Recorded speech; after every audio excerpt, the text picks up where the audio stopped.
حدیث نمبر 456 456 عن ابی الدرداء رضی اللہ عنہ قال قال رسول اللہ صلی اللہ علیہ وآلہ وسلم من صلی علی حین یصبح 10 وحین یمسی 10 ادرکته شفاعتی یوم القیامہ۔ رسول اللہ صلی اللہ علیہ وآلہ وسلم ارشاد فرماتے ہیں، جو شخص مجھ پر درود بھیجے گا جب صبح کرے گا 10 مرتبہ، جب شام کرے گا 10 مرتبہ، ٹھیک ہے، صبح میں 10 مرتبہ درود شریف، شام میں 10 مرتبہ درود شریف، بہت ہلکا پھلکا ہے نا، 10 مرتبہ درود شریف یعنی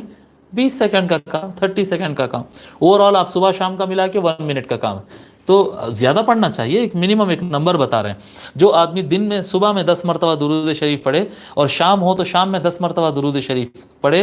ادرکتہ شفاعتی یوم القیامہ، تو قیامت کے دن اس کو میری شفاعت مل جائے گی۔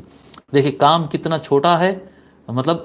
سائز وائز بتا رہا ہوں، کام کتنا مختصر وقت میں ہونے والا ہے اور کتنا آسانی سے ہونے والا ہے، لیکن اس کا مقام کتنا بڑا ہے کہ وہ قیامت کے دن آقا علیہ الصلوۃ والسلام کی شفاعت کی وجہ بن سکتا ہے۔ اس کو امام طبرانی نے روایت کیا ہے سند جید سے، اس طرح سے المنذری نے